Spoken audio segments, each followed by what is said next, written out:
We look at nature for every design solution. Everything is not magnanimous. It doesn't have to be. Little things like a shriveled, dried leaf is enough to offer fertile ground for imagination. Cloud songs on the horizon came from a need to express something joyful, hopeful, and something playful at the same time. This project is a culmination of my 23 years of art practice. There are 5 sculptures, and within each of them you have multiple pieces that respond to each other. You see them interacting with the space and what's around them. And also there's a conversation between the 5. This is the most site-specific project I've ever done. I fell in love with this tropical jungle, and I fell in love more with how much people love this space. It's unlike anything.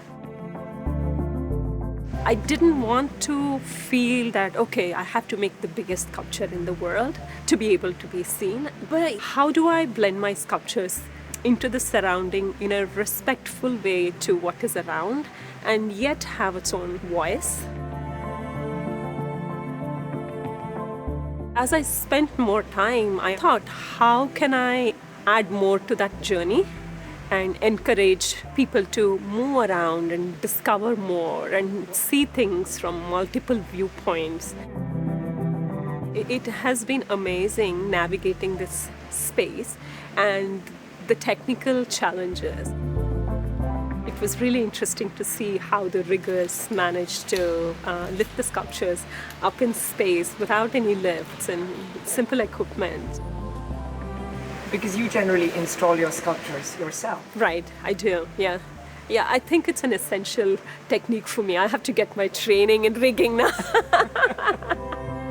Thank you, guys.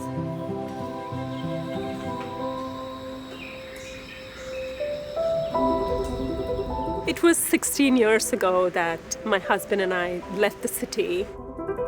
Our beloved city of Bangalore was changing in nature. So we wanted to go to a place where it is green. We went there, we identified a piece of land where we built a home, and then subsequently we made our sculpture studio in 6 years. As artists, what we needed was space.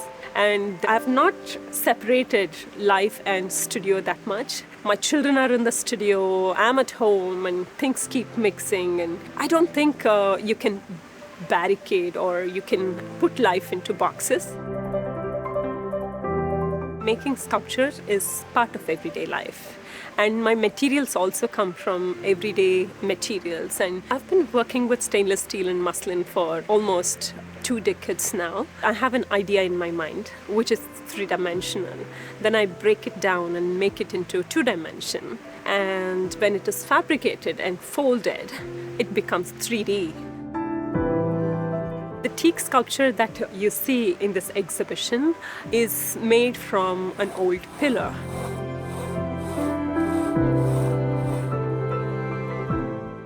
Wood starts to reveal its secrets, I would say. You methodically uncover and shape something into its final form.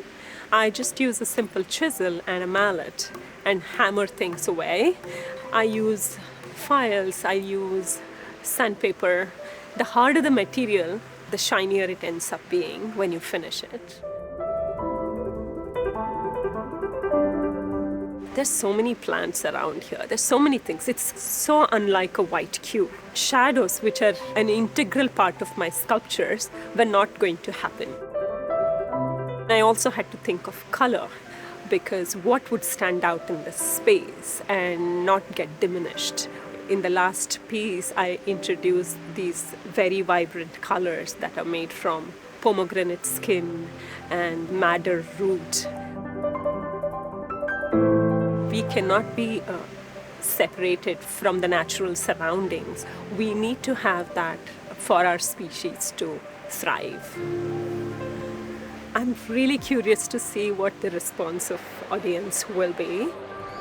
I would be very happy if people took time to pause and spend time and maybe have a meditative moment.